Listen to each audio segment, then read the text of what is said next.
Salut les opérateurs, c'est Joker. Aujourd'hui, on va aborder la sainte fiche, celle qui va vous aider énormément au début, la fiche d'aide, tout simplement, pour les joueurs.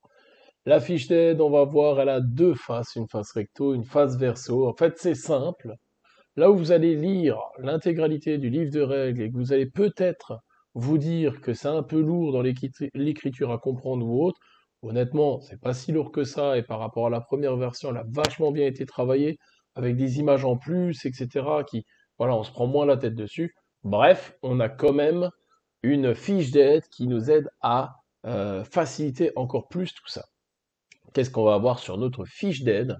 On va avoir là au milieu, vous avez les tours de jeu avec voilà les cinq phases, hein. La première phase, l'activation de 1 à 3 opérateurs de l'attaquant, ensuite le défenseur, puis de 0 à 3 opérateurs attaquants, puis de 0 à 3 opérateurs défenseurs, et enfin la phase d'entretien, on remet tout à flot. En dessous, vous allez avoir la catégorie obstacles, brèche, fenêtre, tous les obstacles, tous les éléments où vous allez avoir la petite icône avec le point d'exclamation qui vous dit que voilà, ça coûte un point supplémentaire de mouvement de passer à travers cet élément-là. Juste en dessous, l'état localisé, donc ça vous l'aurez compris, dès lors qu'un opérateur est localisé, il est révélé. Une ligne de vue vers un opérateur localisé n'est plus interrompue par les murs légers, les barricades et les cases occupées par un gabarit. Ensuite, en dessous, vous allez avoir le statut sonné. Lorsqu'un opérateur sonné effectue un tir, il lance 2 dés d'impact jaune à la place des dés qu'il devrait lancer normalement. Et ça c'est bien enquiquinant quand même. Tout en haut à gauche, vous allez avoir les actions des opérateurs. Donc, on vous reprécise que les opérateurs, ils ont trois actions, à savoir une action se déplacer, plus deux autres actions distinctes. Vous ne pouvez pas faire deux fois la même action. On se réfère de coup sur la partie gauche de ce tableau, à savoir les actions disponibles pour vos opérateurs. On va avoir la première, c'est se déplacer, et ensuite vous allez avoir deux autres colonnes pour les opérateurs qui sont révélés et pour les opérateurs qui sont cachés. Puis ensuite, c'est au niveau principal et à l'étage. Donc, un opérateur de base peut se déplacer de jusqu'à 5 cases de mouvement. Donc, concernant la partie étage, il peut pour un point de mouvement monter à l'étage, ou alors il peut descendre de l'étage pour un mouvement et utiliser le reste de ses points pour continuer. En dessous, vous allez avoir l'action courir. Donc l'action courir, elle peut être faite avec tous les opérateurs. Vous utilisez jusqu'à 5 points de mouvement selon le profil de votre opérateur, puisqu'on a des opérateurs plus légers qui peuvent courir jusqu'à 5. On en a même qui peuvent courir bien moins parce que ils sont plus lourds, tout simplement.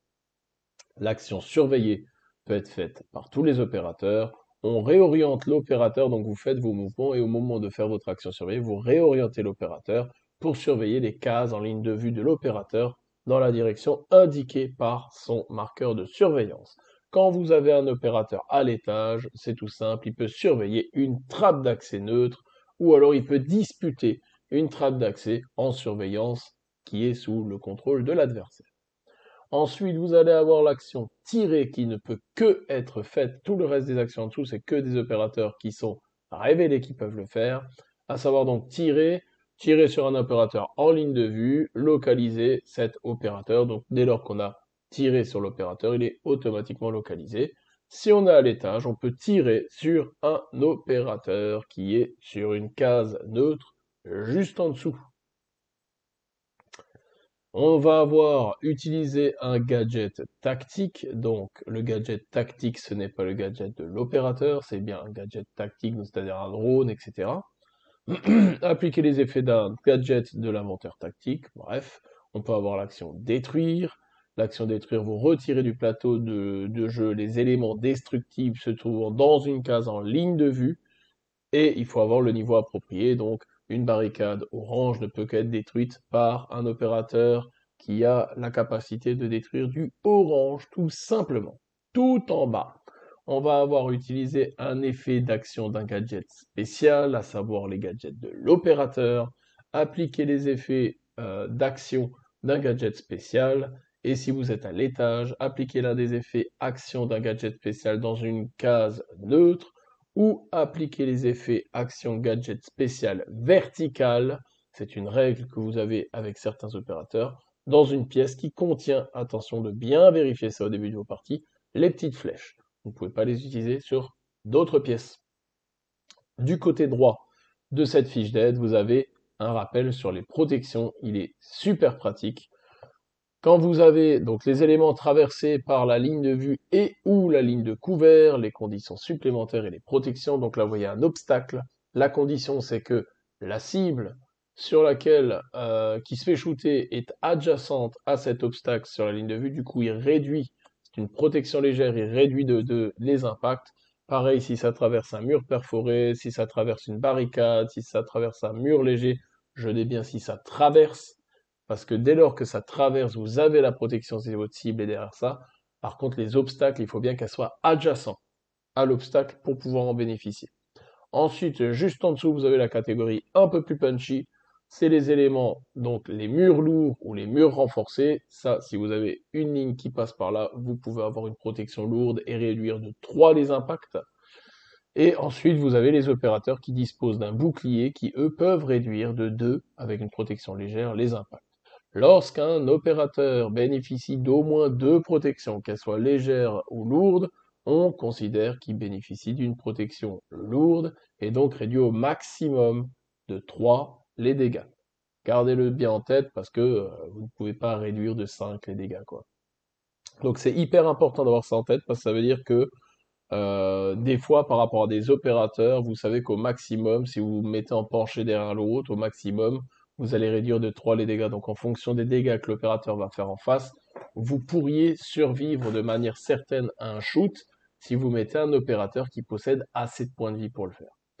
Derrière, sur la face arrière de tout ça, on va avoir les gadgets en question, mais surtout, le rappel de tout le lexique utilisé dans Six Siege.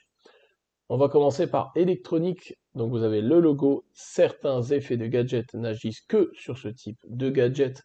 Par exemple, vous allez avoir Thatcher quand il va faire disjoncter les modules électroniques. Toujours visible, ça veut dire que les lignes de vue pour cibler le gadget ne sont pas interrompues par les opérateurs et les gabarits, donc les fumigènes, etc. ou autres. Ensuite, vous allez avoir les blindés. Ce gadget ne peut être retiré du plateau de jeu qu'avec l'action détruire. Si elle est effectuée depuis une case adjacente avec le niveau de destruction approprié ou par l'utilisation d'un gadget possédant le niveau de destruction nécessaire, du coup, vous pouvez le faire sauter. Les mots-clés juste en dessous, la mise en place. Ce gadget est placé lors de la séquence de mise en place. Les gabarits, ça vous aurez compris. Les lignes de vue, c'est qu'il doit être dans la ligne de vue, tout simplement. Lançable, c'est tout ce qui va être grenade, etc. Ce gadget peut être lancé, cibler une case en ligne de vue à au maximum 6 pouces de portée. Cette ligne de vue n'est pas interrompue par les opérateurs et les gabarits. Déployable pour les drones, ce gadget doit être déployé, cibler une case adjacente, donc à côté de votre opérateur, depuis le niveau principal ou depuis une case d'accès neutre s'il le balance par exemple le drone depuis l'étage. Les ondes, c'est par exemple IQ ou Pulse avec leur gadget spécial. Ce gadget doit cibler une case au maximum à 4 cases de portée en ignorant les parois, les opérateurs, les gabarits. Ça, c'est le top. On s'en fout complètement qu'il y ait du lourd ou autre. Le mec, il est à 4 cases, boum, vous le révélez ou vous détruisez un gadget. Bref, que du bonheur. Vertical, c'est les gadgets que vous pouvez utiliser depuis les zones étages et ne peut cibler que les pièces qui ont les fameuses flèches autour. Donc, analysez bien vos cartes pour savoir là où vous pouvez utiliser vos gadgets de type verticaux. Enfin, le drone, c'est un gadget qui est déployable, donc la règle qu'on a vue au-dessus. Une fois déployé, il peut se déplacer en utilisant jusqu'à 5 points de mouvement. Un drone ne peut ni franchir d'obstacles, ni rejoindre une case contenant des barbelés, ni se rendre dans une zone étage. Il peut cependant rejoindre une case occupée par un opérateur. Quand un drone termine son déplacement, il effectue un scan dans toute la pièce où il se trouve. Tous les opérateurs adverses se trouvant dans la pièce reçoivent un pion localisé. De l'autre côté, sur la partie droite de cette fiche d'aide, vous avez les différents gadgets d'inventaire tactique des défenseurs et des attaquants. Aux défenseurs, l'honneur, vous avez l'accès renforcé, une case d'accès renforcé. Bref, c'est une trappe de destruction au niveau rouge. Ensuite, vous allez avoir le barbelé. Un opérateur qui rejoint une case contenant un barbelé doit immédiatement mettre fin à son activation. Un drone ne peut pas rejoindre une case ni y être déployé. Vous allez avoir les caméras. Donc, dès qu'un opérateur rejoint une case dans une pièce qui contient une caméra ou qui termine une action, il reçoit un marqueur localisé. La caméra blindée. Vous avez le bouclier déployable, destruction orange. Et c'est un blindé au niveau des caractéristiques. Vous allez avoir la cellule nitro, celle-là, c'est le must, hein, parce que même si le mec il est à couvert, etc. autre, ben, elle inflige toujours 2 dés orange à un opérateur se trouvant dans les cases ciblées et un dé orange aux opérateurs se trouvant dans les cases autour. Donc la case où vous balancez ça, ça pète de orange, il n'y a rien qui esquive ça. La grenade à percussion, en tant que défenseur, elle va vous servir à rouvrir des brèches pour réorganiser votre tactique et exploser tout ce qui est de catégorie orange ou jaune. Du côté des attaquants, on est un peu plus punchy puisqu'on a la charge de démolition qui peut détruire du rouge dans la case ciblée. Le drone, on l'a vu, la grenade à fragmentation, elle afflige 2 dés jaunes de dégâts à un opérateur qui se trouve dans la case et 1 dégât aux opérateurs qui se trouvent autour de la case ciblée et effectue aussi l'action détruire dans ces mêmes cases. Donc balancer une grenade à fragmentation au bon endroit, des fois ça va vous permettre de péter un barbelé ou deux qui sont à côté de l'autre ou une barricade plus un barbelé à côté. La grenade flashbang, elle est lançable. Les opérateurs qui sont dans la case ciblée et dans les cases adjacentes reçoivent un flash. Donc c'est ce qu'on avait avant, ils sont sonnés, du coup ils ne tirent plus qu'à 2 dés jaunes. Très très très pratique. La fumigène, vous la balancez sur une case. Les cases occupées par le gabarit interrompent les lignes de vue. Ninja, comme on dit. La mine Claymore, enfin, c'est le dernier gadget qu'on va voir sur cette fiche. Elle est déployable, donc on la pose à côté de la case adjacente de l'opérateur. Elle se déclenche si un opérateur adverse rejoint la case contenant la Claymore ou la case pointée par la flèche. Parce que quand vous déployez la Claymore, vous avez une flèche pour indiquer dans quel sens elle déclenche sa charge. Lorsqu'elle se déclenche, les opérateurs se trouvant dans la case de la Claymore et dans les cases adjacentes subissent 2 dés rouges de dégâts. Donc j'ai envie de vous dire, vous avez plutôt pas intérêt à vous manger une Claymore, sinon c'est pas que la mort est assurée, mais il y a quand même de fortes chances.